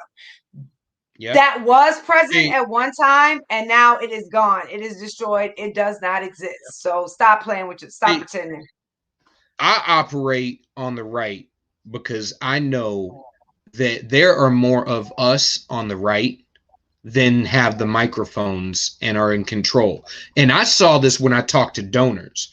Because when I started to bring Black history and the inspiration and the power, and I started to debunk the stupid talking points, and I started to be like, look, all you have to do is sell solutions. Why are you selling a party? You don't sell a brand. You sell how you can solve people's problems. So I'm like, make good business decisions. If the RNC or the GOP were a business, they would have been bankrupt 50 years ago. So make good business decisions. Marketing is one of the biggest things the Republican Party lacks, and it's because we all walk around like robots. I know you saw it at CPAC, 19-year-olds in khaki pants with checkered shirts and blue blazers and loafers, dressing like they're 50 years old, and the rest of them were wearing blue suits, white shirt, red tie, red handkerchief, brown shoes. Like they bought it out of a catalog. And I know they did. They bought it from Brooks Brothers. So I'm like, you bought your clothes. Your entire identity looks like you bought it out of a catalog. We cannot sell that we are the party of rugged individualism while we look like robots that rolled off a factory floor. I'm like, and then you see the brothers Maj comes walking in a friggin' checkered suit. My boy Drew comes walking in a beige 3-piece. It was I'm nice wearing meeting my him. brown Swiss chocolate 3-piece, and I'm sitting here going, why don't you look like an individual? How are you preaching individualism? You look like a robot. You look like a Ken doll somebody just ripped open the package on. You look like a blank vessel. I'll tell you funny, one of the first times I went to CPAC, I was walking through and I'm like having the exact same sentiment that you're having, the exact same dress code for the men, and like all the women in red pencil dresses that come to their knees in black shoes. So it's like everybody has on the exact same outfit. They all look alike. And I'm walking down and I see this one guy and he has this huge mohawk and it's like it's fluorescent green and it's freaking huge, right? And so I'm like, okay, like he isn't the mirror of me, like, but he is individual. It's someone who doesn't look like everybody else. So I go up to him and I was like, thank God. I was like, I know me and you come from different, but I'm glad to see somebody else different. You know what I'm saying? And I'm just like, Yeah. and that person was Fingers Malloy. So every Okay. single time now, every time that we attend CPAC or any kind of event where we're in the same place, we make sure to grab a drink together and to actually just fellowship for a minute with each other to remind each other that yeah, we're different, but we're different amongst them as well, and that gives us some kind of commonality. And he's actually one of my favorite people to chill with whenever I go to one of these events. And it all started from just seeing someone different and just being like, God, I want to celebrate just that difference. So I gotta say, I walked up and again, I was drinking a glass of bourbon and I behaved myself the entirety of CPAC. I kept it to 2 to 3 glasses throughout like a 9-hour period. So I was sober the entire time, but I was still able to have a good time with everybody. And I walked up to this young cat and he was talking to these girls and he was wearing the khaki pants and blue blazer. So I'm like, yo, come here for a minute. He came over, he's like, he sees my VIP badge. So he's like, oh my God. Oh, okay. He walks over. I'm like, nah, chill the hell out. Would you pick up those girls in that outfit? He was like, well, no. I'm like, so why are you wearing it? I'm like, if this is not what you would wear to make a good impression on a woman, why would you wear it out anywhere? I'm like, it's an asinine. I'm like, you should go upstairs and you should burn that and you should put on something that reflects your personality. Because if you don't have a personality, you can't pick up a girl. I'm like, and if you don't have a personality, you cannot be the energy that drives this conservative movement into the next generation. You will not be the torch that carries conservatism. You cannot carry, if you are not an individual, you cannot carry this movement of rubbing. We gotta be careful because we making these kids cocky. Like if you see them coming up after us, and they're seeing what is possible, and they're seeing what can be said and what conversations can be pushed.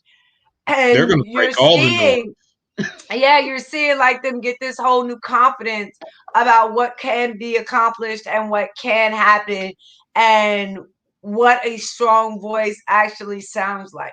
So if that is one of the things that you want to give me credit for, I'll take it, but I'll only take it if you're speaking up, if you're being vocal, if you're saying, oh, Sonnie, you give me the confidence to do this, but you ain't doing shit, then I can't take the compliment from you because evidently I haven't sparked the right button that made your ass activate yet.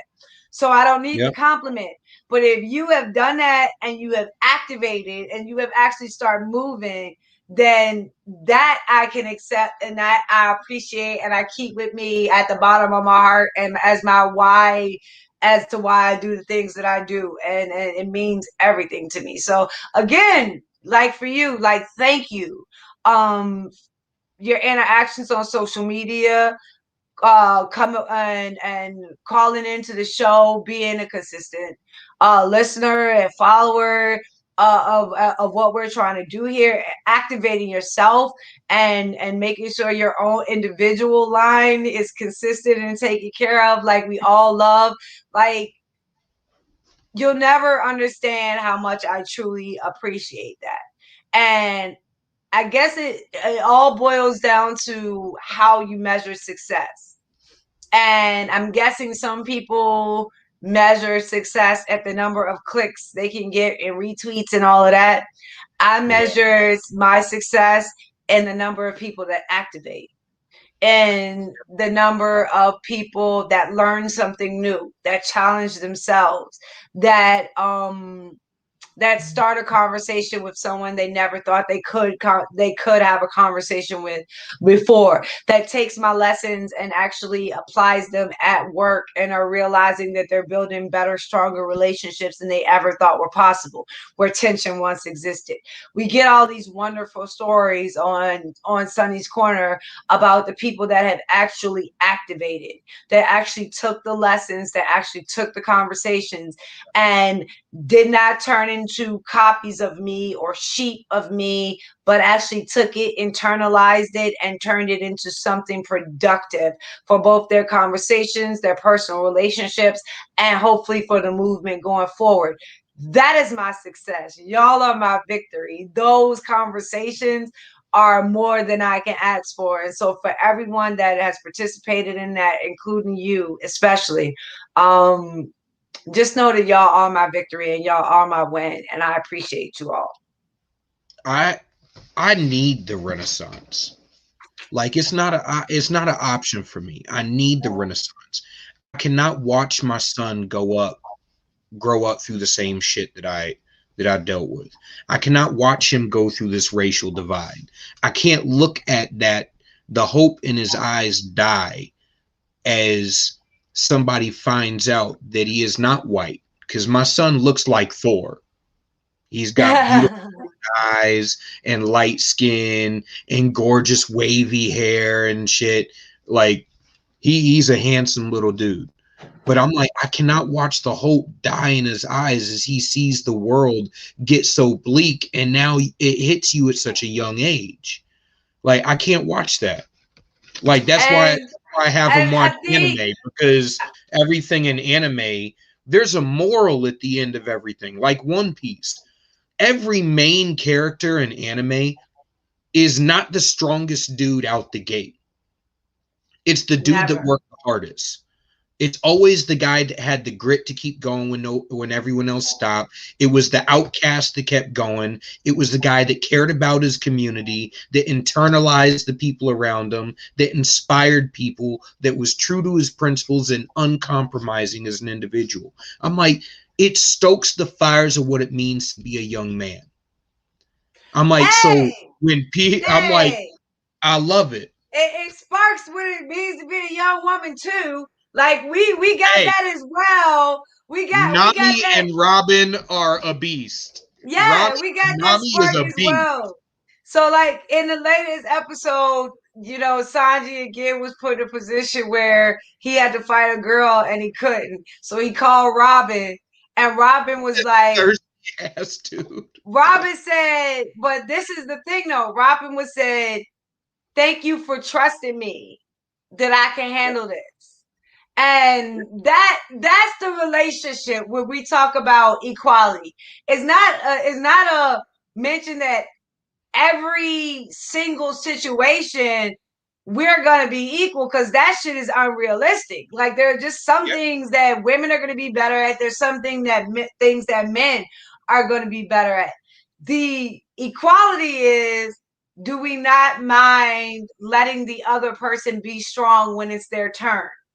That's the equality. You know what I'm saying? So it's never going to be 100% always equal, because there are distinct differences between the sexes, again, sometimes overruled by stereotypes. I mean, by special people, or strong ass women like Olivia that want to beat up on men and shit.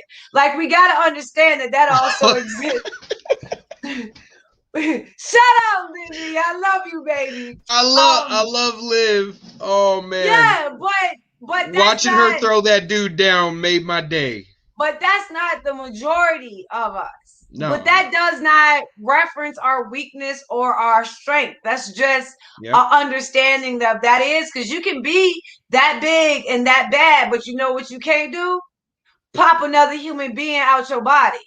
So that takes a whole nother level of strength that I don't care how many muscles you develop, you will never be able to attain. So can we just I tried yoga understand? once, and I realized the difference between the male body and the female body. I also tried Pilates, and that shit was not fun. The girls looked at me and my boys like man, y'all look like little bitches right now. And we're like how we go and lift so damn much, and then we go and we try to do a yoga or a Pilates class. We're like, no. Yeah, my body don't stretch like that. But yeah, and still, it's a different kind of strength. But my wife got it here and here when I don't. Yeah. Like, I'm emotionally hard. And I'm kind of an asshole. No. And my wife makes up for that, because sometimes I can't emotionally connect. And she can be like, all right, you need to cool it down. And sometimes you need to understand. We need to have our emotional breakers put on. Like, sometimes we need to go into the emotionless phase. Like, why do Black women have to always silence our tongue? How many of us actually silence our tongue?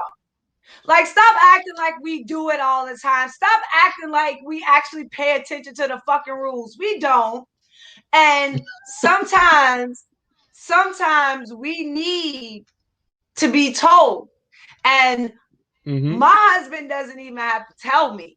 My husband can look at me, and I know the look on his face, and I know why it's there. And I check myself, because sometimes I'm like, yo, I get what you're saying, but fuck that. I'm about to rip this person open. Like, I don't care. And sometimes that is my response, and I react on that if that is my response. But 95% of the time, if he is giving me that look, I'm going to be like, I could probably handle this better. So it doesn't mean that I'm not going to continue in the situation. It just means I'm not going to use cussing out as the alternative. I'm smart enough to realize how to utilize the situation better. And that's what I'm going to do. So it's not stopping me. It's just making me reassess myself and how I'm handling a situation. And sometimes I'm like, you know what? I can do better. I can be better. Sometimes I'm like, you know what? You handle this shit then. Because I know what I'm about to do if I continue to handle this. So how about you handle this shit, and I'm just going to go about my business for a minute. When you finish, you come and tell me what the result is. And then I'll know if I'm happy with that or if I need to go and handle it again. But this time it'll be from a calmer place, a more, thought out perspective. And usually my husband is very, very good at solving shit. So I don't have to come back to it. So I've learned that sometimes it's just better to trust him, like to understand I don't have to be strong at everything. I don't have to be the winner at everything. My way doesn't have to come across everything. Sometimes his way is just better.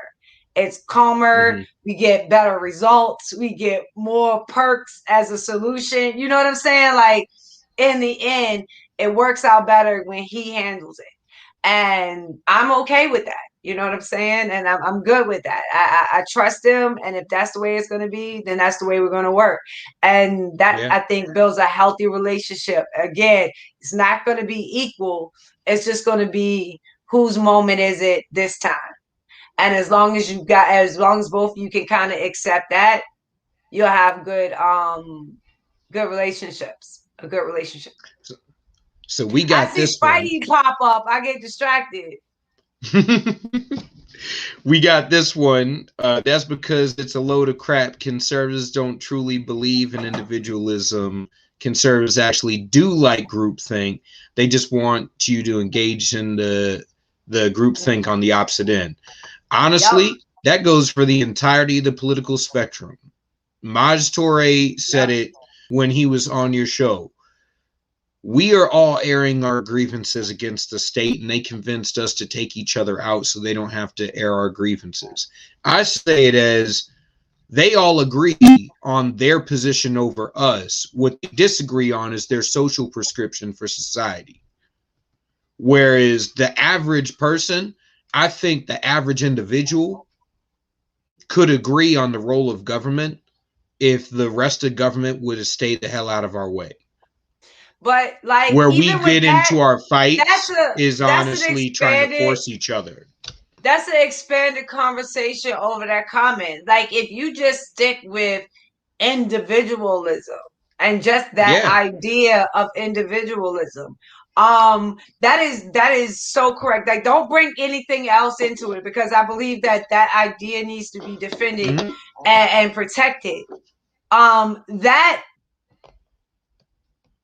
is the central thing conservatives cannot latch onto, that lets the other things fall into place.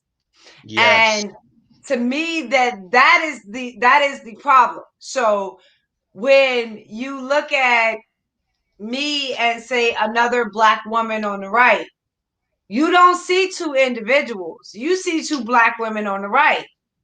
And you don't, this is how I know that you use Black people as tokens, because you don't listen to what we say. You don't understand and pull in what we say. All you do is see our faces, think we count as the Black clique, and then you move on and don't take our words, our ideas, our thoughts very seriously. So then when you see that we don't agree with each other, you can't understand where the hell it came from. That is not our fault. That is your fault for refusing to see us as individuals with our own set of ideas, our own reasoning as to why, and our own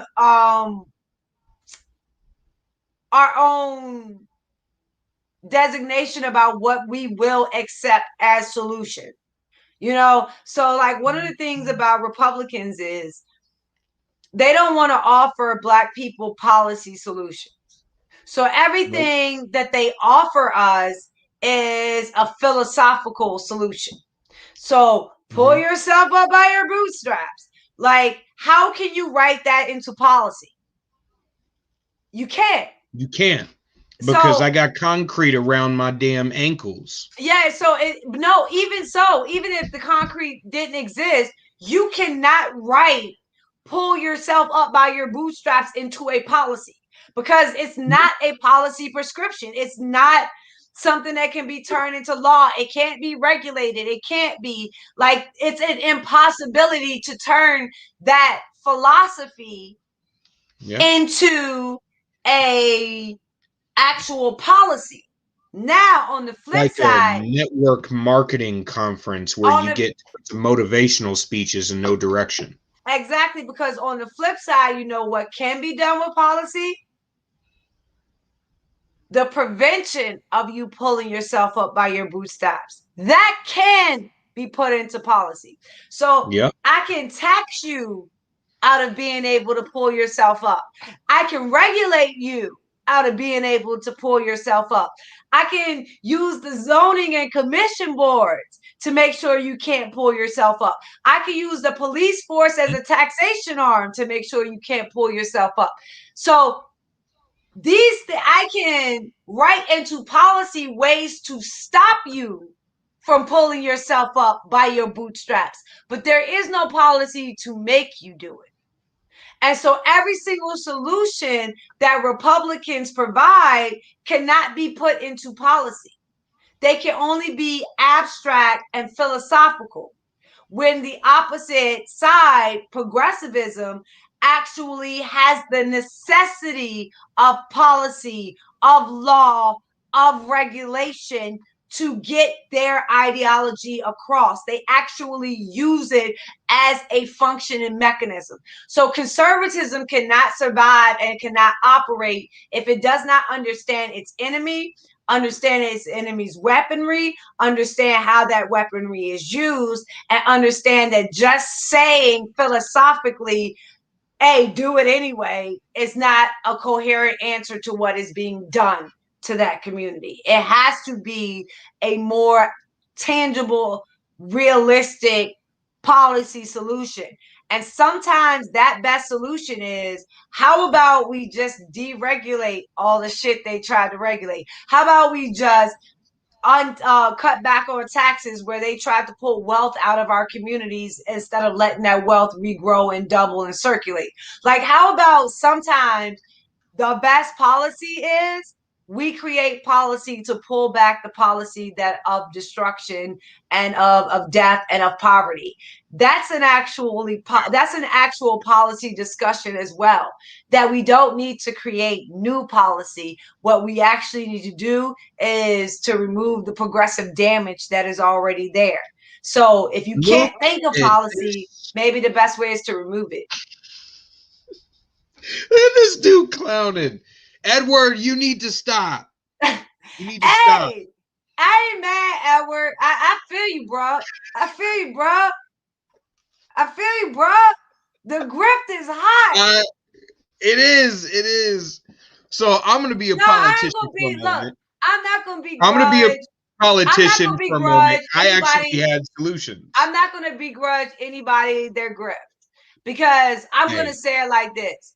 If white Republicans and conservatives are stupid enough to continue to send you money after you've lied to them, after you've failed them, after you've been unproductive, if after everything that you have done, white conservatives are still going to send you money, then fucking more power to you. Like, more power to you, because at this point they have been presented a choice. And if they are still going to choose you, I am not going to be mad at you for that. I'm going to be looking at white Republicans and conservatives like, y'all ain't learned y'all damn lesson yet, because at some point you have to make a choice. So that was one of the things that I kept getting asked. Why don't you like her, she who shall not be named? And I was like, because she has no love for me. And they're like, well, I like her. I go, is she trying to win your vote? I'm like, I thought she was trying to bring you votes from the black community. And they're like, well, everything she says, I go, no. I don't care what you think about her. She either resonates with the person that you're trying to market to, or she does not. Once again, marketing. That's that Carlton versus Will thing. No, see, but here's the thing. And this is the honest to God truth, because we were just talking about individualism, right? Yeah. So we were just talking about individualism. So that's the area. That's where they go, right? So that's their low-hanging fruit. As an individual, you pick yourself up by your bootstraps. You have to have personal responsibility. You have to do all of that. Okay, good. Let's take me as an example. I picked myself up. Saying is, I don't want to have to do anything. I picked myself up. I got personal responsibility. I got economic independence. I got a family. I got all this shit you talk about. All this shit that you say black people hold in a deficit. I got it all. So what the fuck you got for me after that? Yeah. See, they keep shaping conversations of the stereotypes of what they think we are. Okay, I've met every one of your damn stereotypes. Now what do you have for me? When that's not enough. Because after you've hit that level with individualism, after you've strengthened yourself, you strengthen your family, after you've met all of those blocks, guess what? There is another step. That next step is your community.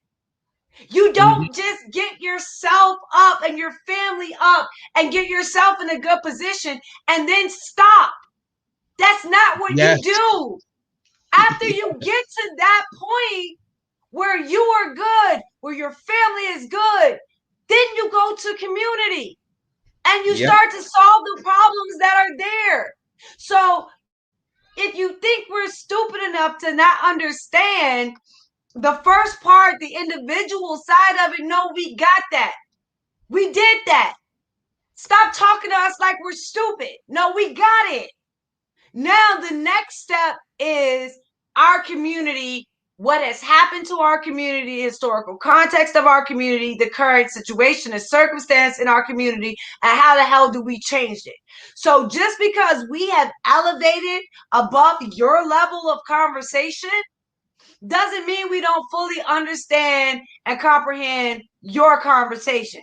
It just means that we understand it, we get it, we've already done it, and now we've moved on to a bigger conversation where your dumbass is unable to participate. So don't look at us in some kind of aspect like we're missing the point. No, we got the point. We got the point so well that we actually applied it to our regular lives and have the results of it. And now that we have the results of it, we've decided our next goal is to look community-based and how we spread it. That was our choice, to love back and to pour back into the people that raised us. Because you didn't make that choice, don't try to bring us down to the low level where you keep yourself. So that's one of the things I said when having that conversation with that gentleman. Now, at the beginning of the CPAC, I was talking to activists and media people that actually think more like us. By the end of CPAC, like around the Ronald Reagan dinner and all that, I was talking to donors and stuff, which, God, that was so boring. But talking to donors and stuff. And my whole point was when he started mentioning black men, I was like, am I not sitting in front of you right now? I'm like, I have a family, I have a house, work a business. So I get the family business, actually pretty damn successful. And I'm like, to be honest, you need me more than I need you. The fact is, you lack activism. You lack community engagement. You lack all of that. We have that in spades. The black community has that in spades. We've had it for 100 years. You can't see it. You can't see it. So what you need to, they want the stereotype of us, not the actuality. And well, I made that's unacceptable. All of them actually. I made headway after breaking down what they thought. I was like, you guys thought you were donating towards something, but what you got was lied to, because the people you donated to did not register a single voter, did not go to a single community, they did not talk to a single one of us, they did not change anything at all, and lied to you in the process. So it needs to definitely, people need to take responsibility for not how Republicans or how politicians responded, but for how you let them get away with what they're doing. Okay, so like it has to be some kind of acknowledgement when, you know, like they said, you get the government that you deserve. So how about we say we have the government that we deserve? So maybe the answer isn't to first focus on said government, is maybe to focus on ourselves and figure out why we are deserving of this kind of treatment. What have we done? What education have we missed? What lessons have we not learned? What conversations have we not had? And I think that is the underpinning of what conservatism is actually supposed to mean. It's supposed to be filled with questions that require responses in intellectual thought and actual historical context backed up by community base, and even a little prayer on top, all of it mixed up into a pot. That's the distinction of who and what we are and what our conservatism represents. And I think that we should be able to operate in that area with a lot more success when it comes to Black America than the current paradigm that's being presented. Honestly, I'm still optimistic for this next election after meeting a lot of the people at CPAC and seeing the next new class and actually getting to talk to them. and getting them to realize where we screwed up and see where we're being counterproductive. Look, So, I call it mercy. so far. I call it mercy that I don't talk to them, because I am going to hold you accountable. I don't care what color you are. Like, I am, like, people think because I focus on the Black community that I am race centric. I'm not. Yo, I'm going to hold every single one of you accountable to the exact same level. You know what I'm saying? Yeah. And so that's one of the reasons that I don't interview politicians. Everybody is like, bring them. No, I will destroy them. And that's not the legacy I want to build as the political destroyer. I would really rather have a legacy of highlighting and showcasing brand new voices. So that's why I don't do politicians, and I try to stick with regular people and grassroots activists, people that are in our community actually doing the work, people that are teaching, guiding, mentoring. Those kind of people are the people that I know are going to be able to handle themselves in the conversation with me, because they actually have a heart for the community. So yeah, you got to have the love for the community. All right, so as we close out for the night, everyone go check out Sonnie Saturday at 1 p.m. to 3 p.m. on SiriusXM Patriot, channel 125. The conversation is going to be lit. It's going to be fun. And I'm sure I'll end up calling in to you then to chat it up with you some more. Like I said, I'm optimistic. I'm all pumped up and everything. And great job with your daughter. By the way, she's tall. Yeah, isn't she? Yeah, I was not expecting that. She doesn't. You always say little one. Hey, cause I'll play with her. You know what I'm saying?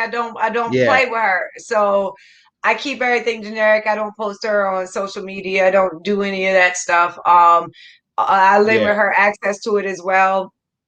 But she was like, "Yo, Mom, you killed it. You killed it. I can't believe you did that." And I'm just like, I hope you see that it wasn't done for how you're responding.